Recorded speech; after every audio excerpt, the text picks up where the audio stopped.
יברכך אדוני וישמרך.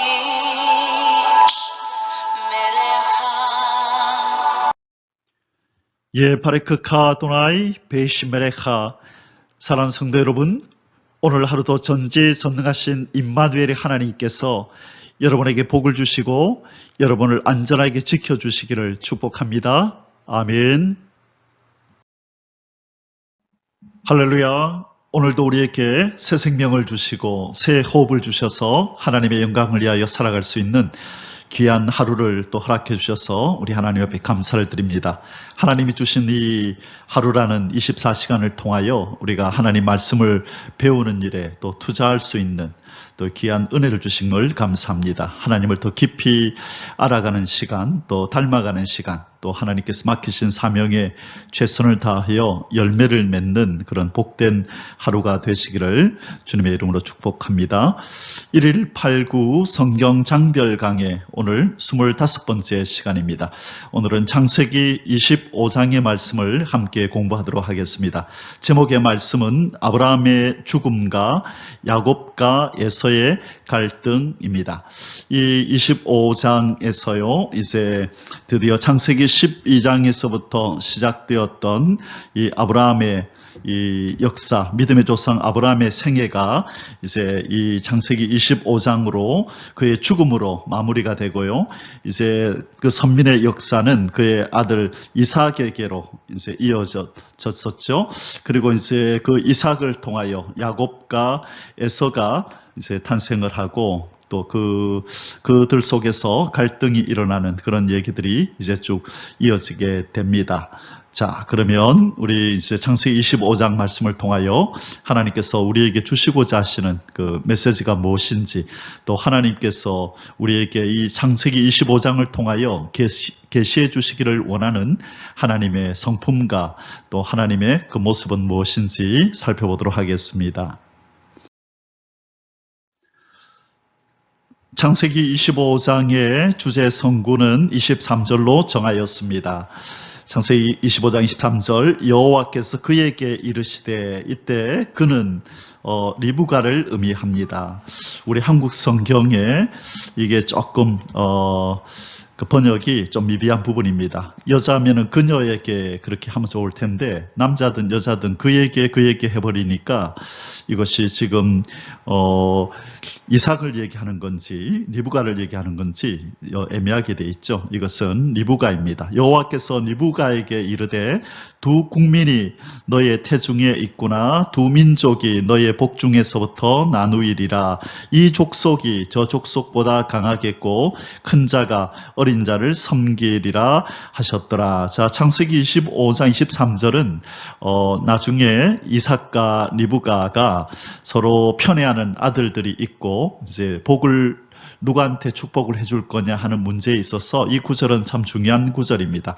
하나님이 이미 이때에 두 국민이 태중에 있다는 걸 말씀하셨고, 이 큰 자가 어린 자를 섬기리라. 여기서 뭘 미리 말씀하시죠?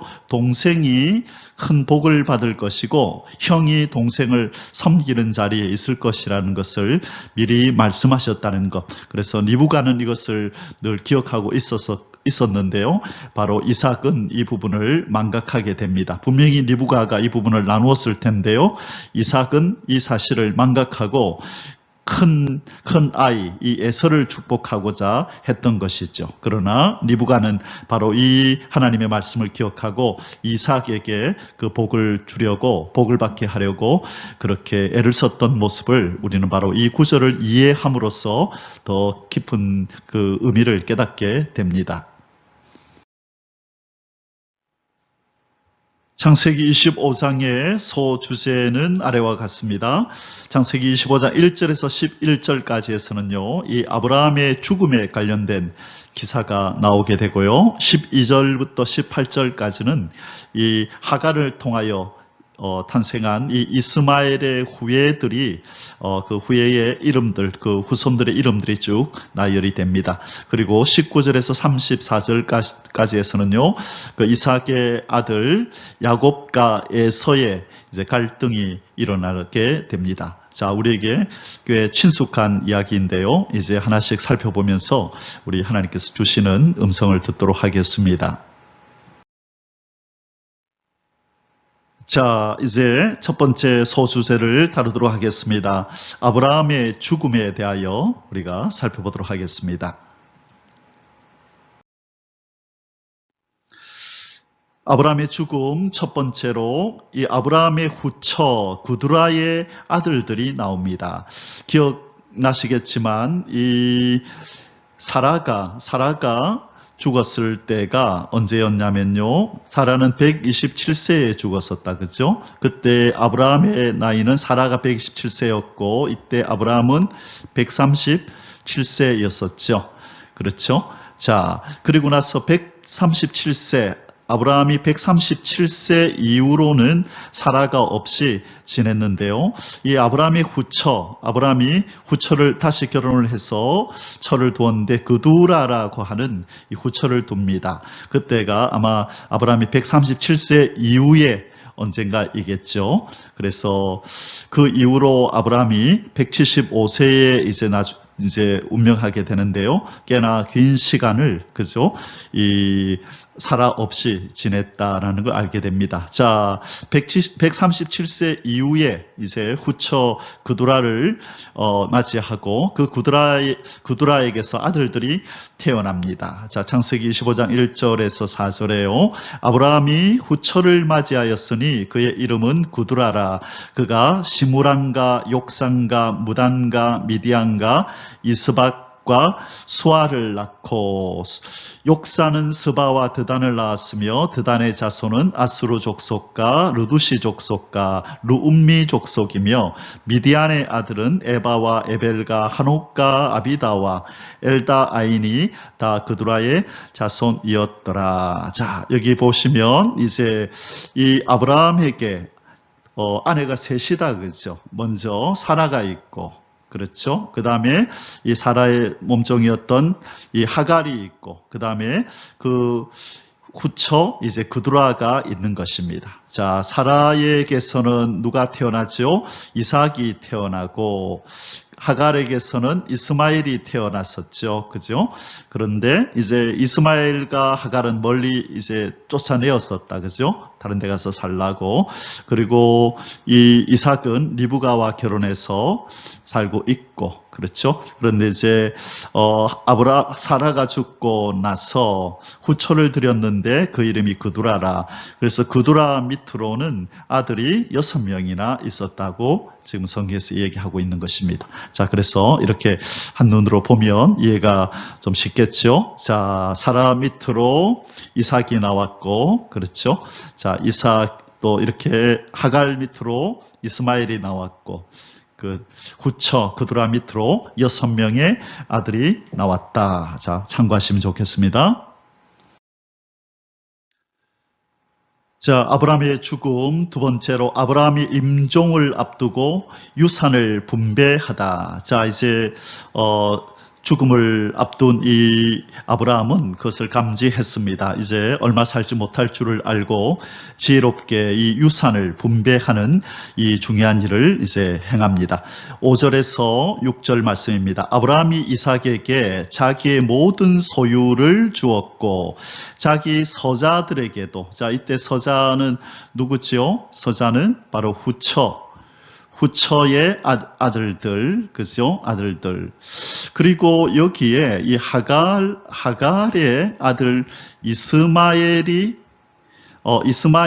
들어가는지는 여기에 나오지는 않습니다. 그런데 나중에, 참고로 미리 말씀드리자면 나중에 이 아브라함이 임종을 하자 그 장례식 때는 이스마엘이 참석을 합니다. 그래서 이 장례식 때 참석을 했다는 걸 봐서 이때 유산을 나눌 때 아마 이스마엘에게도 나눠주지 않았을까라고 추측이 되어집니다. 자, 계속 보겠습니다. 자기 서자들에게도 재산을 주어 자기 생전에 그들로 하여금 자기 아들 이삭을 떠나 동방 곧 동쪽 땅으로 가게 하였더라. 자, 지난번에 이스마엘과 그렇죠? 이스마엘과 그 이삭이 그렇죠.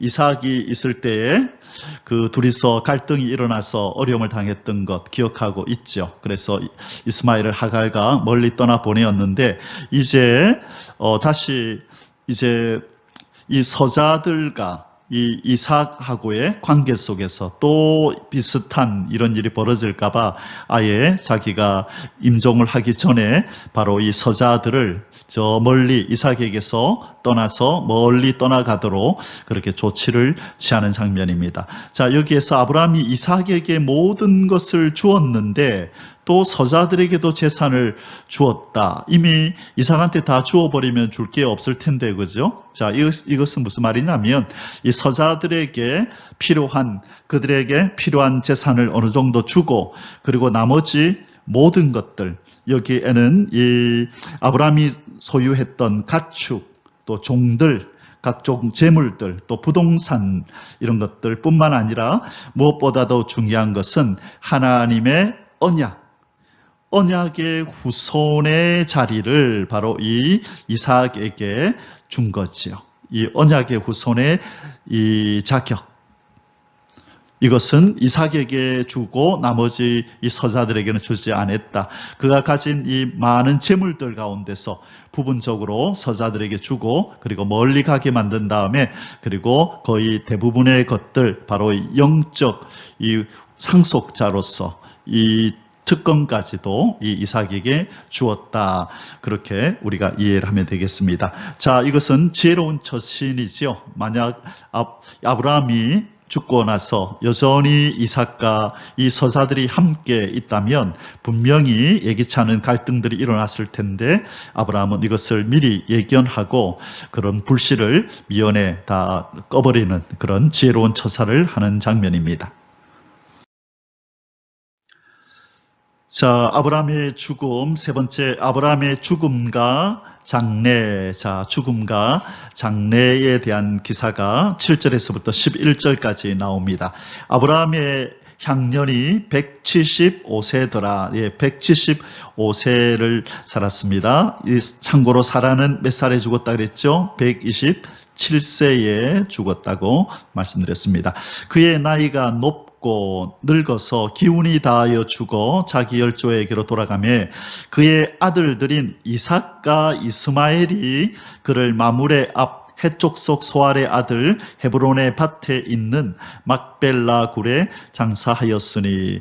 자, 이번에 성경을 읽으면서 제가 새롭게 보게 된 게 바로 이 부분입니다. 이삭만 아브라함의 죽음의 장례식에 관여했는 줄 알았는데 이스마엘이 여기에 등장을 해서 저도 깜짝 놀랐습니다. 이 이스마엘과 그죠? 이 하갈이 이 이삭을 떠나서 멀리 떠났잖아요. 그런데 어떻게 이 아브라함이 죽었다는 소식을 듣고 이렇게 찾아왔을까? 핸드폰이 있는 것도 아니고 또 이메일이 있는 것도 아닐 텐데 말이죠. 그렇다면 우리가 알 수 있는 것은, 추측할 수 있는 건 뭐냐면 비록 하갈과 이스마엘이 멀리 떨어져 살았지만 이 아브라함과 이렇게 연결을 계속하고 연락을 취하면서 살았다. 그렇게 원수관계가 되어서 산 것은 아니다라는 것을 우리가 여기에서 알게 됩니다. 자, 10절에 이것은 아브라함이 해쪽 속에, 자, 어디에 9절에서 어디에 장사되었다고요? 막벨라 굴. 자, 막벨라 굴은 누가 이미 장사되어 있죠? 예, 사라가. 그죠? 사라를 위해서 이 굴을 샀잖아요, 이 땅하고. 그래서 바로 그곳에 본인도 장사가 되었습니다. 이것은 아브라함이 해쪽 속에게서 산 밭이라. 아브라함과 그의 아내 사라가 거기 장사되니라. 아브라함이 죽은 후에 하나님이 그의 아들 이삭에게 복을 주셨고 이삭은 부엘라 헤로이 근처에 거주하였더라. 드디어 아브라함이 이제 하나님 앞으로 올라가고 그 뒤를 이어서 이제 이삭이 바로 그 언약의 후손으로서 이제 그 바톤을 이어받는 그 일이 이제 일어났습니다. 자, 이제 두 번째 소주제 이스마엘의 후예에 대해서 살펴보겠습니다. 자, 여기 아브라함이 있고요.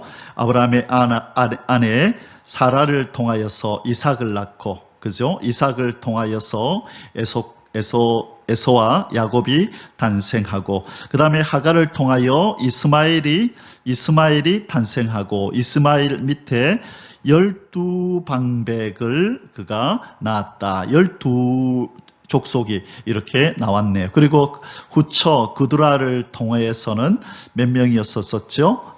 자, 먼저 6명의 아들이 나오고, 그죠? 6명의 아들이 나온 후에 또 그 아들들을 통하여서 쭉 한 16방백이 이렇게 나오게 되네요. 자, 이것이 아브라함과 관련된 그 후손들의 어떤 족보입니다. 참고하시면 좋겠습니다.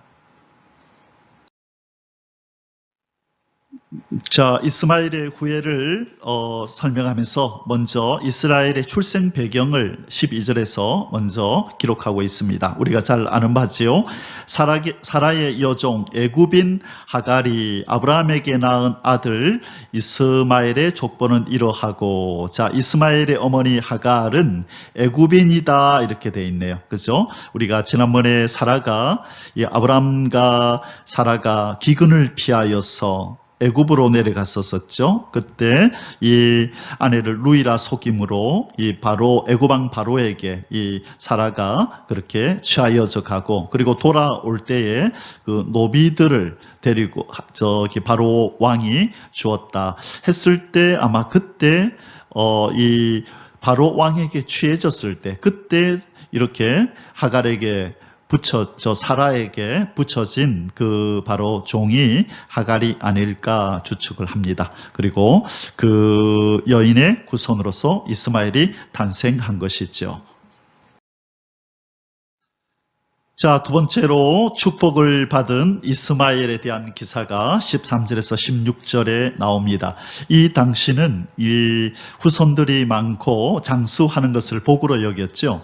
이 하갈과 이스마엘을 아브라함과 하갈이 이제 쫓아낼 때에 하나님께서 이 이스마엘과 하갈에게 나타나셔서 복을 주셨습니다. 그리고 그 이스마엘도 크게 후손들이 번성할 거라고 말씀하셨고, 바로 12방백, 12지도자들이 있게 될 것이라고, 12방백이 있을 것이라고 미리 말씀하셨었는데요. 창세기 17장 20절에서 하나님께서는 이 이스마엘에게서 12방백이 나올 것이다 그렇게 말씀하셨는데, 오늘 이 창세기 25장에서 그것이 이루어지는 장면이 이제 나타납니다.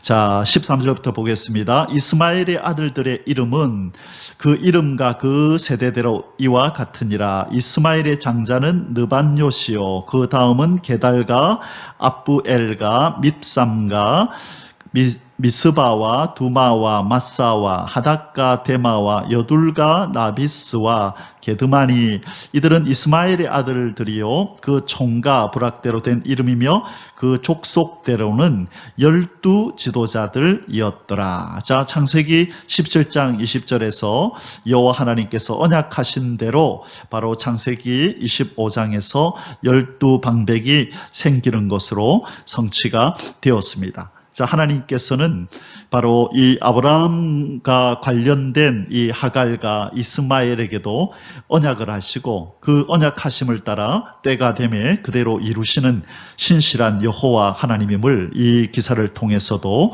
알려주고 계십니다. 자, 이제 12방백을 낳고 이스마엘이 그 임종을 맞이합니다. 17절에서 18절에요. 이스마엘은 향년이 137세에 기운이 다하여 죽어 자기 백성에게로 돌아갔고, 그 자손들은 하윌라에서부터 아수르로 통하는 애굽 왕 술까지 이르러 그 모든 형제의 맞은편에 거주하였더라. 자, 이스마엘은 137세에 죽음을 맞이했습니다. 그런데 이스마엘의 삶 속에서, 그죠? 어릴 때 이렇게 아브라함의 집에서 추방된 이후에 137세가 될 때까지 그가 남긴 업적이라고 하는 것은 12방백을 낳았다. 그런데 거기에 제단을 쌓았다는 말도 없고, 그죠? 여호와의 이름을 불렀다는 말도 없고, 그렇죠? 그의 어떤 신앙적인 어떤 행위가 전혀 나타나고 있지 않습니다. 바로 이 이스마엘은 하나님의 언약의 대를 잇는 그 후손이 아니기 때문입니다. 그래서 그 성경의 족보들을 보면 이 의의 줄기들, 하나님이 택한 언약의 후손들은 몇 살에 누구를 낳고 몇 살에 죽었더라 보통 이렇게 많이 나오는데, 특히 언약의 줄기가 아닌 곳에서는 몇 살에 죽었는지 잘 나오지는 않아요. 그런데 이 이스마엘은 좀 특이하게 몇 살에 죽었는지를 딱 기록해 줍니다. 그래서 이 이스마엘은 좀 남다른, 그래도 적어도 아브라함의 후손으로 태어난 아들이기에 이렇게 하나님께서 이렇게 호의를 베푼 것이 아닌가 그런 생각이 듭니다. 자, 이번에는 세 번째 소주제를 다루도록 하겠습니다. 야곱과 에서의 갈등. 이 둘은 쌍둥이죠. 그죠? 예, 쌍둥이. 자, 이삭과 리브가 사이에서 태어난 이 쌍둥이들의 갈등 얘기가 여기에 나옵니다. 자, 참고로 이삭은 몇 살에 결혼했죠? 40세에 결혼했습니다. 자, 그런데 이 사라가 그랬던 것처럼 리브가도 오랫동안 아들이 없었습니다. 자녀가 없었습니다. 그래서 이제 나중에 이삭이 기도를 하게 되면서 야곱과 에서가 나는데요. 그건 40세에 결혼해서 20년이 지난 후에, 그러니까 몇 살이 되었죠? 이삭의 나이 60세에 낳은 아들입니다. 60세에 낳은 아들이 야곱과 에서다. 그렇게 우리가 이런 지식을 가지고 이 내용을 살펴보도록 하겠습니다. 자, 먼저 이 리브가가 이 쌍둥이를 잉태하는 이 장면을 보도록 하겠습니다. 19절에서 21절에 아브라함의 아들 이삭의 족보는 이러하니라. 아브라함이 이삭을 낳았고, 자, 아브라함은 100세에 이삭을 낳았다, 그죠?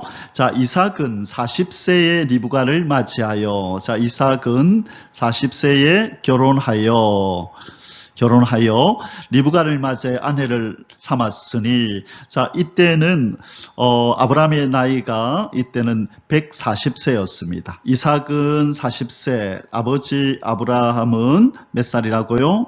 아브라함은 140세. 자, 아브라함이 137살 때 사라가 죽었거든요. 그러고 나니까 사라가 죽고 나서 3년 후에 사라 사망 후 3년 후에 이 리브가가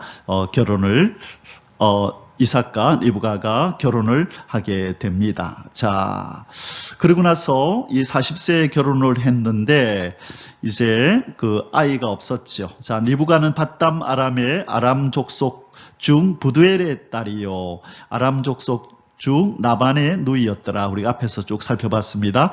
이삭이 그의 아내가 임신하지 못함으로 그를 위하여 여호와께 간구하며 여호와께서 그의 간구를 들으셨으므로 그의 아내 리브가가 임신하였더니, 자, 임신하지 못한 기간이 얼마나 됐다고요? 20년. 그죠? 그러니까 이삭이 40세에 결혼해서 20년 동안 자식이 없었고, 그래서 합 60세가 되었을 때 드디어 쌍둥이를 가지게 되었다. 자, 그렇게 이해하면 좋겠습니다.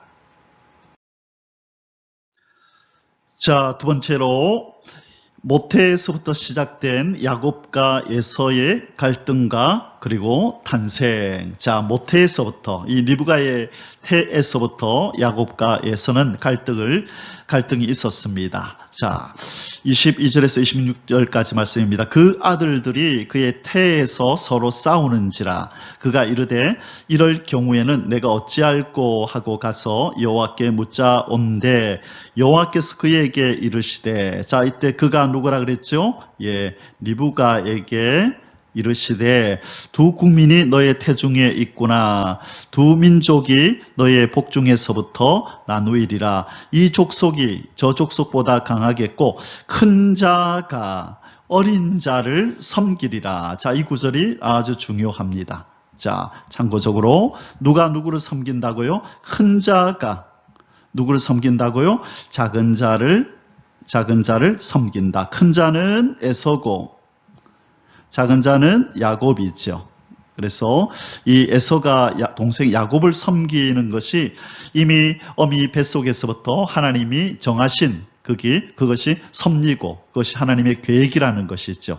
자, 24절에 그 해산 기한이 찬즉 태에 쌍둥이가 있었는데 먼저 나온 자에서는 붉고 전신이 털옷 같아서 그 이름을 에서라 하였으며, 이 에서라는 이 이름의 뜻이 그래서 털이 많음의 뜻입니다.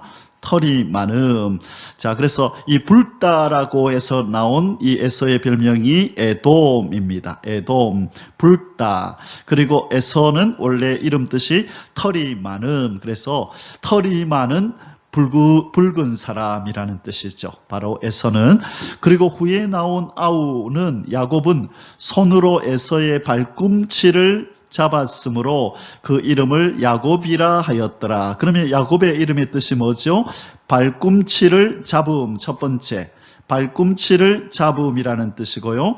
두 번째는 거짓말쟁이, 장이라는 뜻이 있습니다. 첫째는 발꿈치를 잡음, 그리고 두 번째 거짓말장이. 자, 이것이 이제 이들에게 펼쳐질 삶의 특징들입니다. 그렇죠? 그래서 이 털복숭이 에돔 붉은 이 사람은 이 야생성이 있어서 야성적인 사람으로 성장하죠. 그러나 반면에 야곱은 이렇게 가정적이고 아주 얌전한 여성스러운 그런 모습. 그래서 집에서 어머니의 이 살림을 돕고 심부름을 하고 하는 일을 하고, 이 에돔 털복숭이 붉은 사람은 야성미가 넘쳐서 온 광야를 누비며 사냥을 하는 사람으로 등장을 하게 되는 것입니다. 자, 리브가가 그들을 낳을 때에 이삭이 60세였더라. 40세에 결혼해서, 그죠? 40세에 결혼해서 20년 만에 아이를 낳았다는 거죠. 자, 20년을 기다려서 60세에. 그럼 뭘 의미할까요? 아브라함에게도 그랬고 이삭에게도 그랬고, 뭘 가르치려고 그럴까요?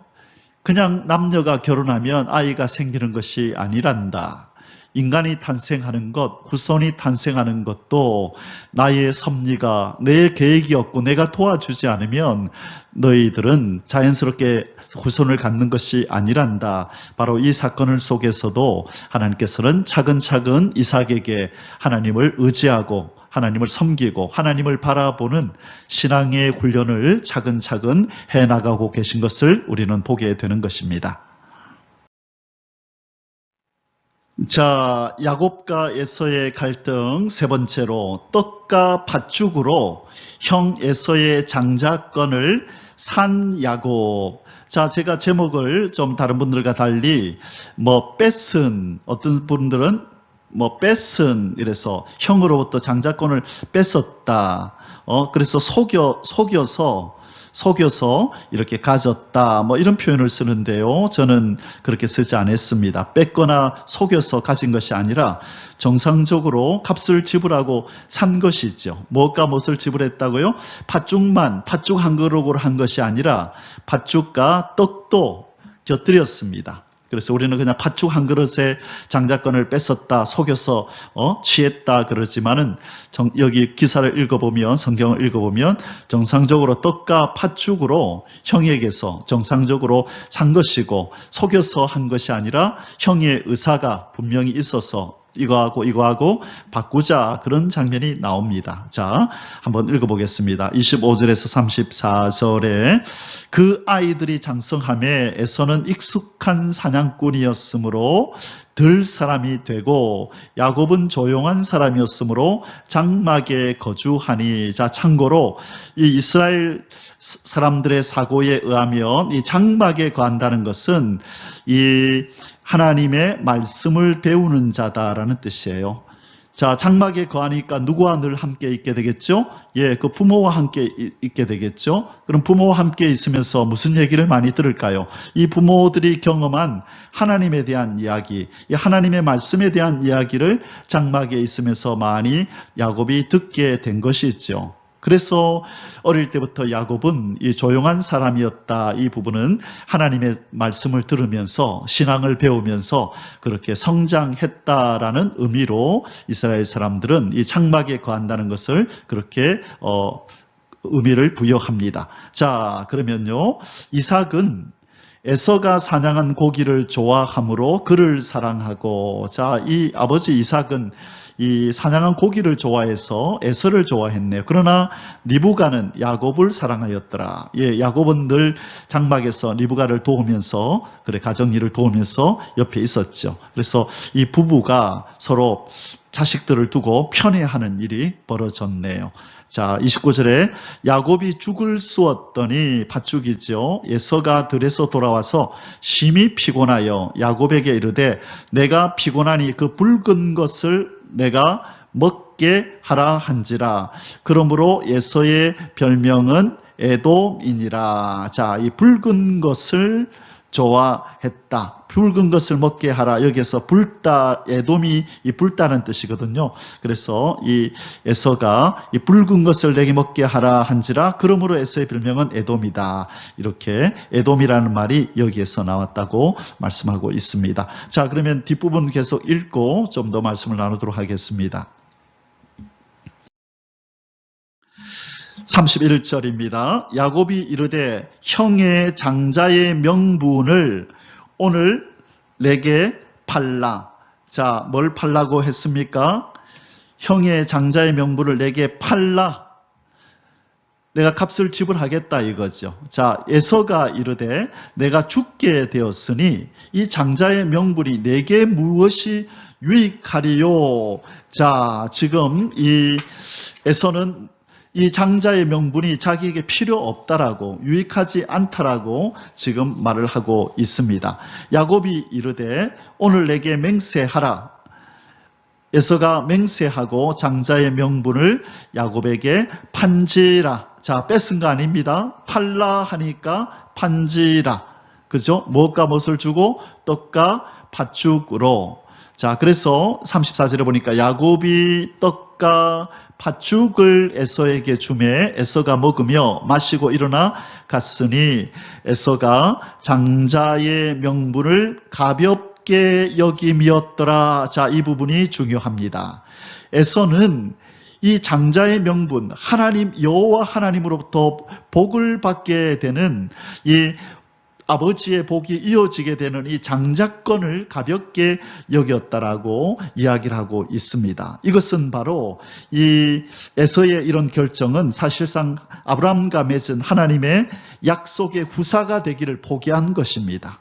자, 약속의 언약의 후사 되기를 포기한 것입니다. 가볍게 여기고 대수롭지 않게 그것이 내게 무엇이 유익하뇨라고 말하는 이 장면에서 바로 우리는 이것이 중요한 걸 알아야 됩니다. 이 야곱은 이 장자권을 가지고 싶었죠. 그래서 엄마 뱃속에서 나올 때부터 형보다 먼저 나가려고 이 발목을 잡았던 것 아닙니까?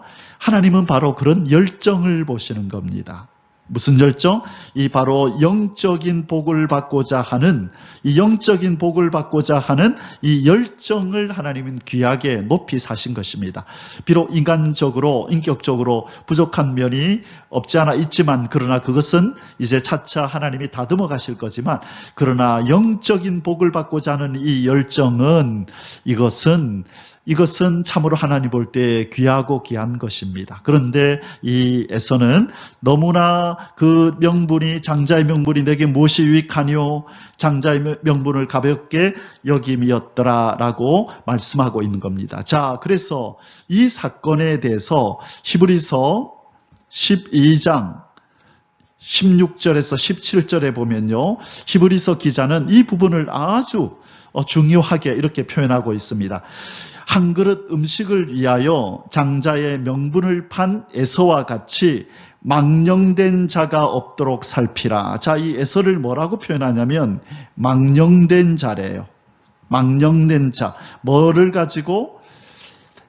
한 그릇 음식 때문에 한 그릇 음식으로 뭘 대신해 버렸다고요? 장자의 명분을 팔아버렸다는 거예요. 그래서 이런 자는 망령된 자라는 거예요.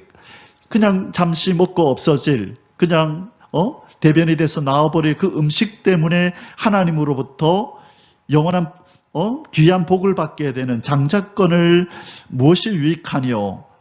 업신여겨버리는, 가볍게 여겨버리는 이것이 바로 망령된 자다. 어디에 그런 기록이 있다고요? 히브리서 12장 16절에서 17절에. 그래서 17절에서 뭐라고 그러냐면 너희가 아는 바와 같이 그가 그 후에 축복을 이어받으려고 눈물을 흘리며 구하되 버린 바가 되어 회개할 기회를 얻지 못하였느니라. 누가요? 에서가. 여러분 꼭 이 강의를 들으시면서 히브리서 12장 16절에서 17절 말씀을 찾아서 한번 더 읽어보시기 바랍니다. 바로 하나님께서는 에서는 망령된 자였다라고 말씀하고 있다는 것입니다. 반면에 이 야곱은 하나님의 이 복을 소중히 여겨서 어떤 방법을 통해서든지 하나님의 복을 받고자 했던 것, 그러나 강제적으로 뺏은 것도 아니고 떡과 팥죽으로 정상적으로 형에게서 장자권을 산 것이죠. 그래서 많은 분들이 자꾸 속였다,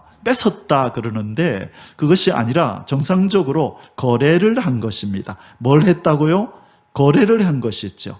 그런데 나중에 뒤늦게 에서가 이제 이 장자권의 이 중대성을 알고 자기가 그냥 속았다라고, 자기가 팔아놓고 이 동생을 신랄하게 비판하고 그를 욕하는 장면이 나오는 것입니다. 바로 이러한 사람을 무슨 자라고 부른다고요? 망령된 자다라고 한다는 것입니다.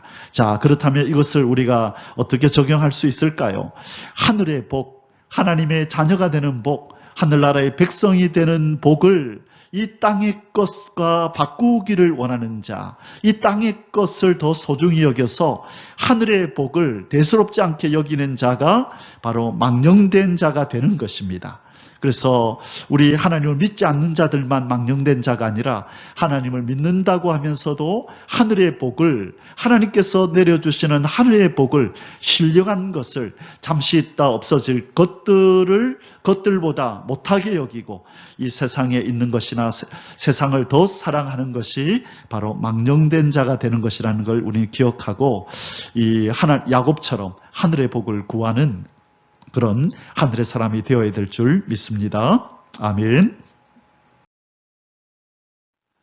자, 창세기 우리 오늘 25장의 결론의 말씀을 뵙겠습니다. 이 언약의 바통을 잘 넘겨주고 떠난 아브라함은 175세에 임종하면서 그 언약의 바통을 잘 넘겨줬습니다. 누구요? 이삭이라는 훌륭한 순종의 아들을 길러놓고 떠났죠. 창세기 22장 11절에서 12절에 자, 여호와의 사자가 하늘에서부터 그를 불러 이르시되 아브라함아 아브라함아 하시는지라 아브라함이 이르되 내가 여기 있나이다 하매 사자가 이르되 그 아이에게 내 손을 대지 말라, 그에게 아무 일도 하지 말라, 네가 네 아들 네 독자 이삭까지도 내게 아끼지 아니하였으니 내가 이제야 네가 하나님을 경외하는 줄 아노라. 자, 이 순간에 지금 이삭은 뭘 하고 있나요? 이 늙은 아버지를 밀치고 왜 이러십니까? 라고 얼마든지 늙은 아버지를 제압할 수 있었지만 이 젊은, 이 힘이 센 이 젊은이였던 이삭은 아버지의 말씀에 순종하여 바로 자기 자신을 제물로 그렇게 바친 것이죠. 바로 이 아브라함은 175세에 떠나기 전에 이삭이라고 하는 이 귀한 순종의 아들을 향하여 언약의 바통을 넘겨주고 떠났다는 것입니다. 바로 아브라함의 사명이 참 귀하게 완수되었음을 의미하는 것입니다. 여기서 우리가 배워야 될 것은 오늘날 하나님이 저와 여러분에게 주신 사명이 무엇인가를 깨닫고 이 땅을 떠나기 전에, 우린 주님 만나기 전에 우리에게 주신 사명을 잘 완수해야 할 줄 믿습니다. 하루하루 생명을 이어가는 것, 그게 사명이 아닙니다. 저와 여러분에게 무슨 일을 하라고 오늘 하루를 주시고 무슨 일을 하라고 우리를 이 땅에 보내셨을까를 생각하면서 그 일을 온전히 이루어 하나님 마음을 기쁘시게 해드리는 저와 여러분이 되어야 될 줄 믿습니다. 우리 이 일에 최선을 다해서 하나님 기쁘시게 해드리는 저와 여러분이 되시기를 주님의 이름으로 축복합니다. 아멘. 자, 창세기 25장에서 우리가 꼭 기억해야 할 마지막 결론이 이 부분입니다. 하늘의 복을 받기 위해서는 땅의 것을 포기하는 신앙을 가져야 합니다. 이 떡과 팥죽으로 형 에서의 장자권을 산 야곱, 땅의 것을 가지고 하늘의 복을 받는 이 장자권을 샀던 야곱, 반대로 이 땅의 것을 위해서 하늘의 복을 차버리고 업신여겼던 에서가 대조가 되는 거죠. 오늘날도 바로 이 에서 같은